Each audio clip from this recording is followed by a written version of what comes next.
올해는 제가 리딩 지저스 성경 읽기를 거의 강조하지 않았습니다만 그래도 우리 성도님들 성경 읽기 진도표에 따라 부지런히 잘 읽고 계실 것이라 생각합니다. 지난 주간에는 잠언 말씀을 읽었는데요. 특별히 어제 본문이었던 잠언 26장에는 이런 수수께끼 같은 말씀이 기록되어 있습니다. 미련한 자의 어리석은 것을 따라 대답하지 말라. 두렵건대 너도 그와 같을까 하노라. 미련한 자에게는 그의 어리석음을 따라 대답하라. 두렵건대 그가 스스로 지혜롭게 여길까 하노라. 미련한 자의 그 어리석은 것을 따라서 대답하라는 것입니까? 하지 말라는 것입니까?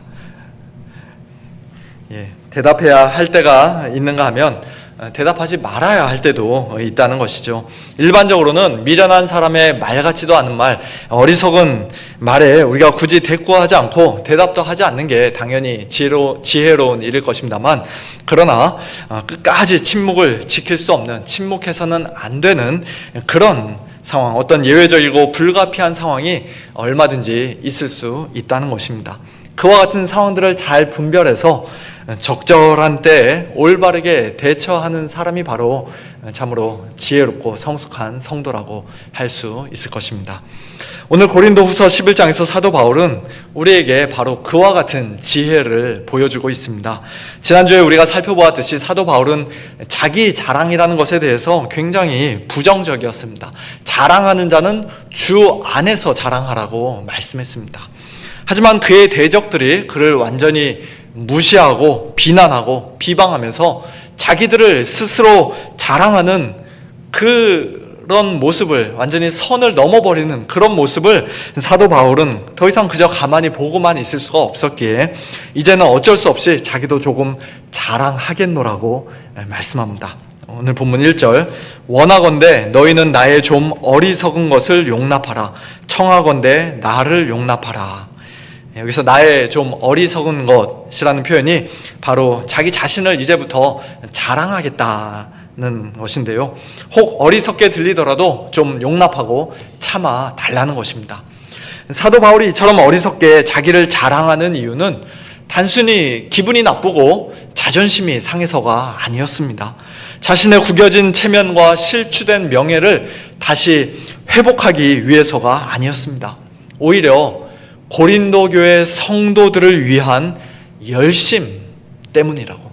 다른 말로 하면 지금 상당히 위험한 상황 가운데 놓여 있는 고린도 교회에 대한 염려 때문이라고. 그들을 위한 그들의 진정한 영적인 유익을 위해서라고 그는 2절과 3절에서 말씀합니다.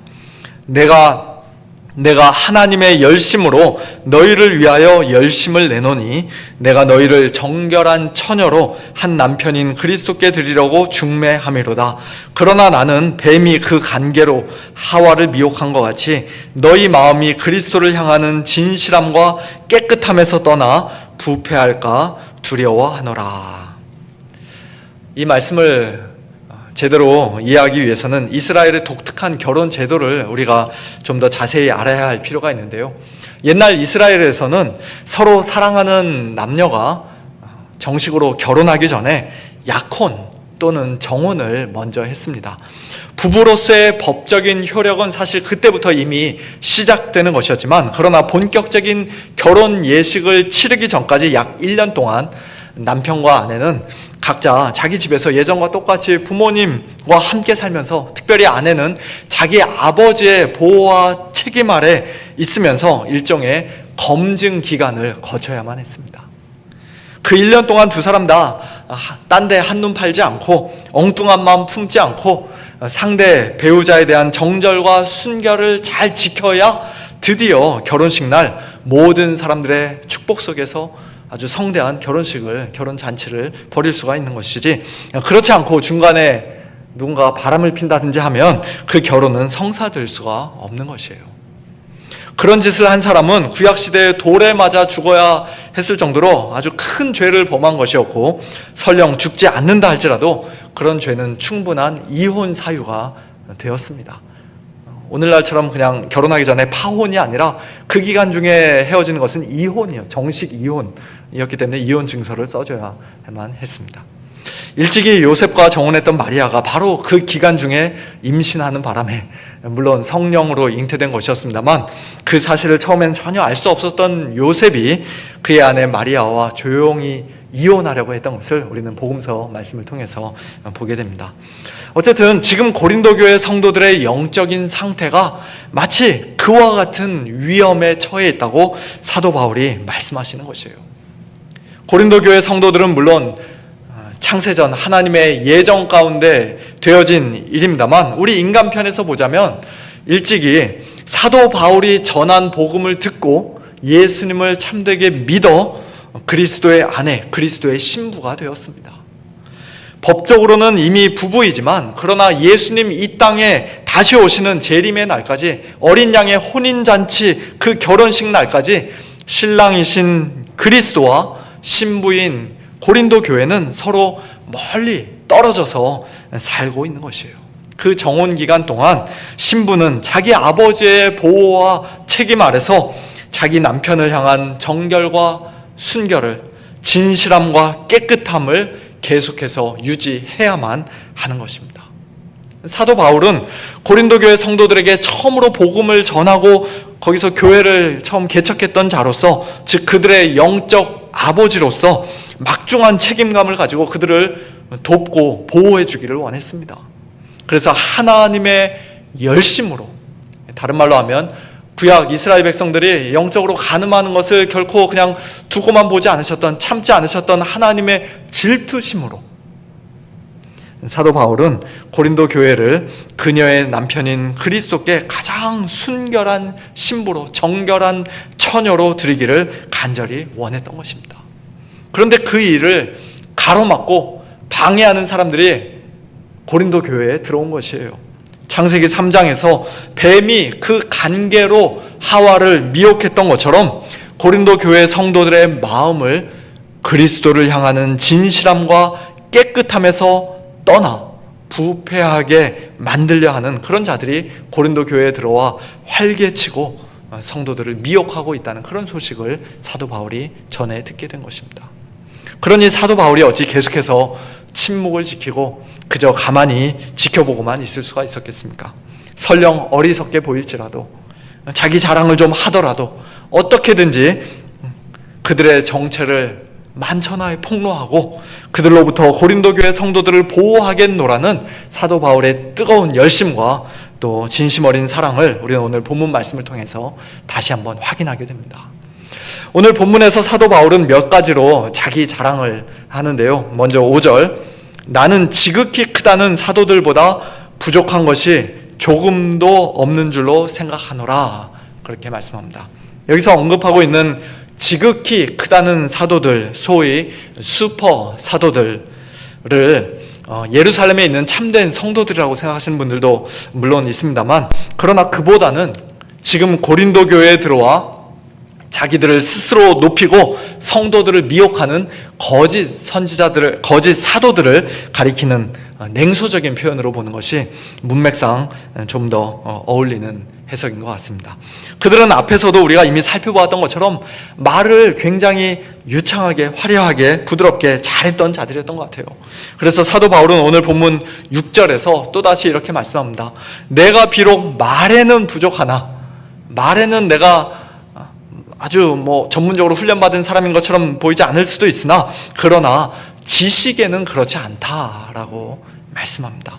말은 그들이 나보다 훨씬 더 번지르르하게 잘하는지 몰라도, 그러나 지식에는, 하나님을 아는 참된 지식에는, 예수 그리스도의 복음에 관한 올바른 지식에는, 신령한 지식, 영적인 지식에는 절대로 그렇지 않다, 내가 조금도 부족하지 않다라고 그는 자신 있게 말씀합니다. 또 7절 이하에서는 사도 바울이 일찍이 고린도 교회에서 사역하는 동안 마게도냐에 있는 그 빌립보 교회를 비롯한 여러 교회들과 또 여러 성도들로부터는 경제적인 도움을 받았어도 정작 고린도 교회로부터는 일절 사례비를 받지 않았던 것을 언급하면서, 그것은 내가 전하는 복음이 별로 가치가 없는 것이어서가 아니라, 또는 내가 너희를 특별히 무시하거나 차별해서가 아니라 오히려 너희에게 폐를 끼치지 않기 위해서였다. 그리스도의 진리가 내 속에 있기 때문이었다. 내가 너희를 사랑하기 때문이었다. 그리고 틈만 나면 자기를 자랑하는 자들의 그 기회를 끊어버리기 위해서였다 라고 말씀하며 자기를 변호하고 또 이와 관련해서도 자기를 자랑하고 있습니다.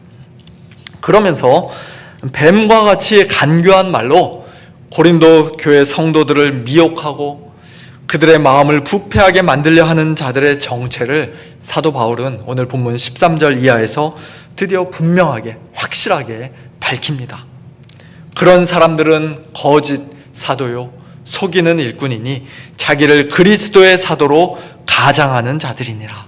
이것은 이상한 일이 아니니라. 사탄도 자기를 광명의 천사로 가장하나니 그러므로 사탄의 일꾼들도 자기를 의의 일꾼으로 가장하는 것이 또한 대단한 일이 아니니라.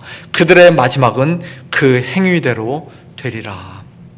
아주 단호하게 말씀하지 않습니까? 이렇게까지 심하게 말해도 되나 싶을 정도로 아주 노골적으로 매우 적나라하게 말씀합니다. 요즘 수요일 저녁 찬양과 기도의 밤 시간에 살펴보고 있는 베드로후서 2장에서도 그렇고 또 어제 토요 새벽 기도의 본문이었던 사도행전 20장에서도 그렇고 그리고 오늘 고린도후서 11장에서도 그렇고 요즘 우리가 계속해서 거짓 선생들, 거짓 사도들에 대한 경고의 말씀을 아주 집중적으로 살펴보고 있는데요. 성경은 우리 성도들의 연약함과 실수나 잘못에 대해서는 얼마든지 용납해 주시고 한없이 오래 참아 주시지만 그러나 아주 악한 의도를 가지고 처음부터 악한 의도를 가지고 교회에 가만히 들어와 성도들을 미혹하고 양떼를 잡아먹으려 하는, 교회를 무너뜨리려 하는 그런 거짓 선생이나 거짓 사도들에 대해서는 조금도 봐주지 않으십니다. 성경은 그들의 가면을 가차없이 벗겨버리고 그들의 정체를 낱낱이 폭로합니다. 교회에서 당장 쫓아내라고 아주 단호하게 말씀합니다. 그런 것들을 우리가 베드로 후서든지 사도행전이든지 또 고린도 후서든지 심지어는 예수님의 말씀에서도 우리가 여러 번 보게 되는 것을 알 수가 있습니다. 그만큼 그들이 위험하다는 것이에요. 그만큼 아주 치명적이라는 것입니다. 그들의 위험성은 그들이 우선 변장과 위장에 능한 사람들이란 데 있습니다. 실제로는 거짓 사도요, 속이는 일꾼, 사탄의 일꾼에 불과하면서 그들은 마치 그리스도의 사도인 것처럼, 의의 일꾼인 것처럼 자기 자신을 아주 그럴듯하게 가장합니다. 그리고 그것은 그들의 주인이요 그들의 아비인 사탄한테서 배운 것이죠. 일찍이 에덴 동산에서 뱀이 하와를 유혹할 때 그 뱀이 만일 오늘날처럼 위험하고 징그럽고 혐오스럽고 무시무시한 모습을 띠고 하와에게 나타났다면 하와가 그 뱀에게 과연 가까이 다가갔을까? 그런 생각을 한번 해보게 됩니다. 창세기 3장에 물론 뱀의 겉모습이 자세하게 묘사되어 있지는 않습니다만 아마도 굉장히 아름답고 매력적인 모습으로 하와에게 다가가지 않았을까? 그럴 가능성도 얼마든지 있겠다 싶습니다. 그가 하는 거짓말을 하와가 별다른 의심 없이 쉽게 믿을 수 있었을 정도로 뱀, 곧 사탄은 어쩌면 자기를 오늘 본문 말씀처럼 광명의 천사로, 빛의 천사로 아름답게 가장하고 있었는지도 모릅니다. 우리 성도님들은 아마 저보다 훨씬 더 하셨을 것 같은데요. 수십 년 전 제가 한국에서 초등학교, 그 당시는 국민학교죠. 국민학교 다닐 때 이맘때가 되면 6.25를 생각하면서 반공 포스터를 그리곤 했습니다. 그렇죠? 다들 기억나실 것입니다. 그때 많은 학생들이 김일성이라든지 북한의 공산당들을 머리에 뿔이 난 아주 무서운 마귀의 모습으로 그렇게 그림을 그리면서 무찌르자 공산당 이런 표어도 쓰고 했던 것을 우리가 기억합니다. 당연히 저도 그렇게 그리곤 했었는데요. 그런데 어느 날 보니까 TV에서 딱 처음 그 북한 사람들의 모습을 보는데 머리에 뿔이 달려있지 않은 것이에요. 저 사람들 뿔이 없네? 우리하고 별로 그렇게 다르지 않게 생겼네? 그것이 어린 저에게는 굉장히 큰 충격으로 다가왔던 그런 기억이 있습니다. 마찬가지로 거짓 사도들과 거짓 선생님들의 머리에도 우리 눈에 보이는 어떤 뿔이 달려있지 않습니다. 오늘날 교회 바깥에 있는 이단들이나 교회 안에 몰래 들어와서 활개치는 거짓 선생들 또는 사기꾼들도 겉으로 봐서는 전혀 티가 나지 않습니다. 아니, 오히려 우리보다 더 세련되고 더 친절하고 훨씬 더 사랑이 많은 것처럼 그렇게 보일 수도 있습니다.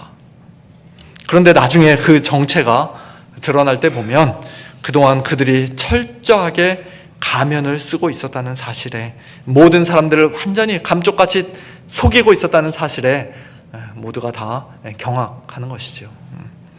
그런 사람들이 위험하고 치명적인 것은 이처럼 겉으로 보기에 쉽게 표시가 나지 않을 뿐만 아니라 특별히 그들의 말이 심히 부드럽고 아주 교묘하고 또 헷갈리기 때문입니다.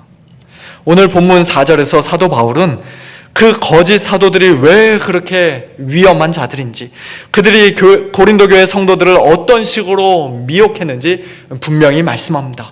만일 누가 가서 우리가 전파하지 아니한 다른 예수를 전파하거나, 혹은 너희가 받지 아니한 다른 영을 받게 하거나, 혹은 너희가 받지 아니한 다른 복음을 받게 할 때에는 너희가 잘 용납하는구나. 누가 갔다는 표현을 통해서 알 수 있듯이 교회 바깥에 있었는데 고린도 교회 안으로 어느 날 들어왔다는 것이에요. 들어와서 다른 예수를 전하고 다른 영을 전하고 다른 복음을 말하는데도 고린도 교회 성도들이 조금도 경각심을 가지지 않고 조금도 눈치채지 못하고 그것을 잘 받아들이고 용납했다는 것입니다. 참았다는 것입니다. 그들은 고린도 교회에 들어가서 무슨 마호멧이나 이만희를 전파했던 것이 아니라 예수를 전파했습니다. 성령에 대해서 완전히 침묵한 것이 아니라 당신들 성령 받아야 한다고, 성령이 너무나도 중요하다고 그들도 이야기했습니다. 복음을 노골적으로 부인한 것이 아니라 이게 진짜 복음이다 라고 말하며 그들도 나름 열심히 복음을 전했습니다. 그런데 문제는 그 모든 게 다 다른 예수, 다른 영, 다른 복음이었다는 것이에요. 비슷하기는 한데, 단어들은 다 똑같은데, 그러나 실제로는 사도 바울이 일찍이 전파했던 예수가 아니라 그 예수님을 믿고 고린도 교회 성도들이 선물로 받았던 성령님이 아니라, 또 그들이 처음에 두 팔 벌려 환영하고 기쁘게 받아들였던 참된 구원의 복음이 아니라 그와는 전혀 다른 예수, 다른 영, 다른 복음을 그 거짓 사도들은 고린도 교회 성도들에게 전파하고 이야기했던 것입니다. 구체적으로 그들이 어떤 예수, 어떤 영, 어떤 종류의 복음을 전했는지 우리가 확실하게 알기는 솔직히 좀 어렵습니다만, 어쩌면 그들은 십자가에 못 박혀 죽으시고 사흘 만에 부활하심으로써 우리 죄인들을 구원해 주신 우리 주 예수 그리스도보다는 그저 이 땅에서의 성공과 번영과 건강과 영광만을 약속하는 그런 슈퍼맨 예수를 전했는지도 모르겠습니다.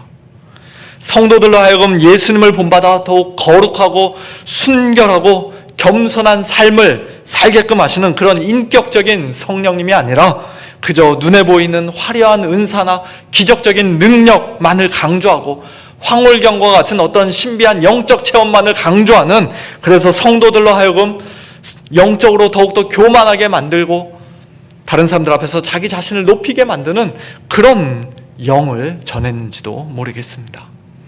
우리 죄인들이 오직 하나님의 은혜로, 오직 예수 그리스도의 공로로, 오직 믿음으로 말미암아 구원을 받고 하나님 앞에서 의롭다 하심을 받는다는 은혜의 복음이 아니라 거기에 우리 인간의 행위와 공로도 더해야 한다는, 모세율법도 잘 지켜야 한다는 그런 율법주의적인 복음을 전했는지도 모르겠습니다. 중요한 것은 그들이 전한 그 다른 예수, 다른 영, 다른 복음을 고린도 교회 성도들이 그대로 믿고 따라가면, 그것을 물리치거나 거부하지 않고 오히려 그냥 그대로 용납하고 오래 참아주면 그들의 사업이 잘 안 풀린다든지, 그들의 몸에 어떤 질병이 생긴다든지, 그들의 집안에 별로 안 좋은 일들이 생긴다든지, 그런 일들을 당하게 되는 것이 아니라 무엇보다도 그들의 마음이, 그리스도를 향하는 진실함과 깨끗함에서 떠나 부패하게 된다는 것입니다. 그게 정말로 치명적인 위험인 것이에요. 신부가 일찍이 자기와 정혼했던 예수를, 신랑 되시는 진짜 예수를 일편단심 변함없이 사랑하면서 자신의 정절과 순결을 굳게 지키면서 이제 곧 조만간에 있게 될 결혼식 날을 오매불망 기다려야 하는데, 그 기간 동안 전혀 엉뚱한 다른 예수에게 마음을 주고 다른 남자 좋다고 따라가는 것은 곧 영적으로 바람을 피는 것이나 마찬가지이기 때문입니다. 신부로 하여금 그렇게 한눈 팔게 만들고 땀만 먹게 만들면 사탄은 자기 일에 성공한 것입니다. 그 일을 위해서 사탄은 무엇보다도 우리 성도들의 마음을 집중적으로 공격한다고 오늘 본문에서는 말씀합니다. 사탄과 그의 일꾼인 거짓 사도들이 진리 비스무리한 말로, 굉장히 부드럽고 달콤한 말로 온 힘을 다해 아주 집중적인 공격을 퍼붓는 그 직접적인 대상은 다름 아닌 우리 성도들의 마음인 것이에요. 마음. 3절에서 마음이라고 번역된 노에마라는 이 헬라어 단어는 종종 생각이라는 말로 성경 다른 구절에 번역되기도 했는데요. 성경에서 그 단어가 사용된 구절들을 자세히 살펴보면 사람의 마음 또는 생각이 참 얼마나 중요한지 우리가 분명히 알 수 있습니다. 고린도후서 3장 14절, 영의 직분, 의의 직분을 맡은 새 언약 일꾼들이 전하는 예수 그리스도의 복음을 받아들이지 않고 여전히 율법 아래, 옛 언약 아래 머물러 있고자 하는 자들의 그 마음은 마치 수건으로 덮여 있는 것처럼 완고합니다. 고린도후서 4장 4절, 이 세상의 신인 사탄 마귀가 믿지 아니하는 자들의 마음을, 노의 말을 혼미하게 하여 그리스도의 영광의 복음의 광채가 비치지 못하게 합니다. 마음을 가로막고 있으면 할 일 다 한 것이에요, 마귀는. 고린도후서 10장 5절, 사도 바울이 싸우는 무기, 즉 그가 전하는 예수 그리스도의 참된 복음은 모든 이론을 무너뜨리며 하나님 아는 것을 대적하여 높아진 것을 다 무너뜨리고 사람들의 모든 생각을 사로잡아, 모든 노의 말을 사로잡아 그리스도에게 복종하게 만듭니다. 빌립보서 4장 6절과 7절, 아무것도 염려하지 않고 다만 모든 일에 기도와 간구로 우리의 구할 것을 감사함으로 하나님께 아뢰면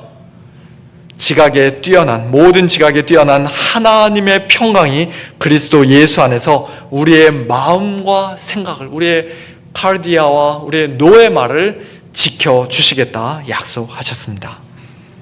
이처럼 우리의 마음이, 우리의 생각, 노예마가 그리스도를 향하는 진실함과 깨끗함에서 떠나 부패하게 만드는 것, 부패하도록 만드는 것이 바로 고린도후서 2장 11절 사탄의 계책이요 사탄의 노예마인 것이에요. 그게 사탄의 마음이고 사탄의 생각인 것입니다.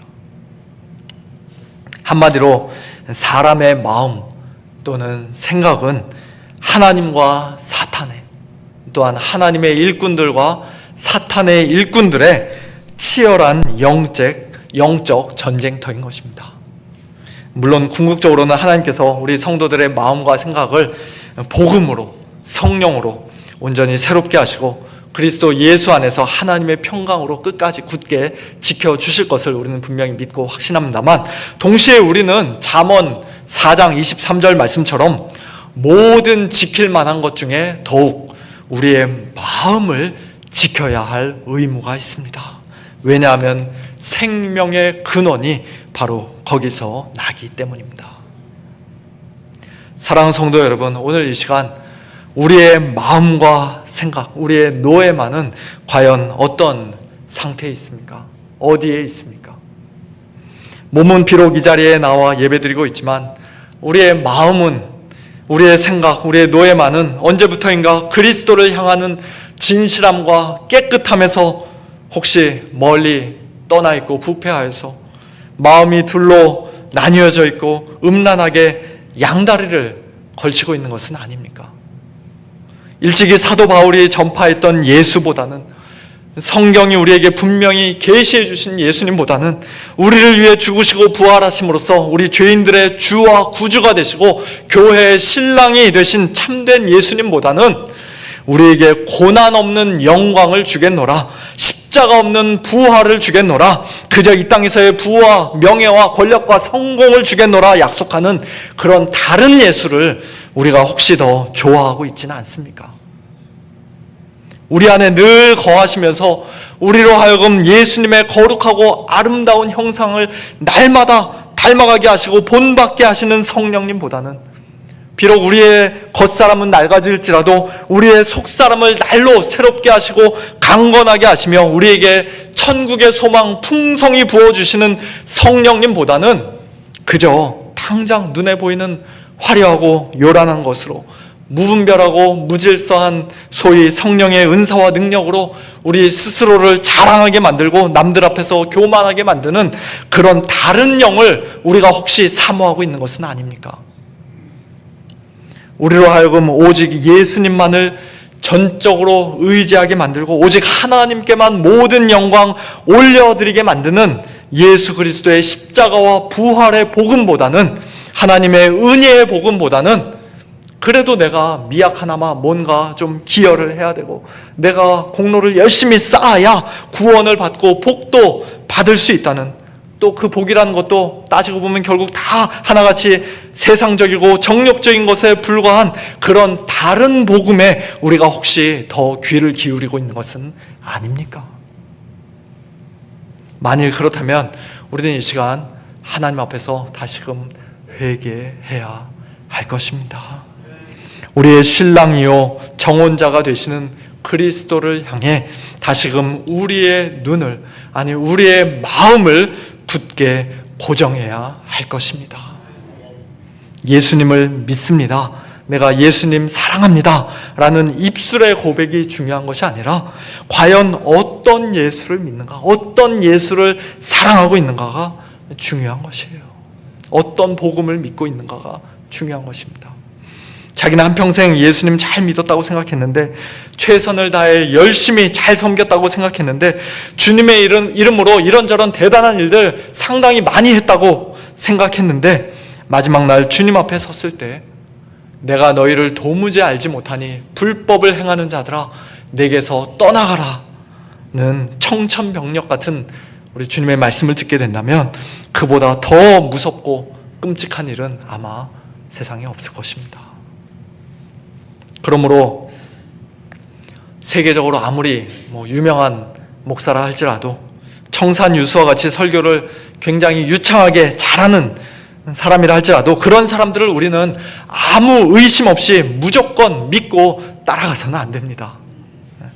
과연 어떤 예수를 전파하는가, 어떤 영을 말하는가, 어떤 복음을 전하는가 정신 바짝 차리고 꼼꼼히 따지며 잘 확인해야 합니다. 일찍이 베레아 사람들처럼 이것이 그러한가 하여 날마다 성경을 상고하는 가운데 하나님의 진리의 말씀을, 참된 복음을 간절한 마음으로 받아야 합니다.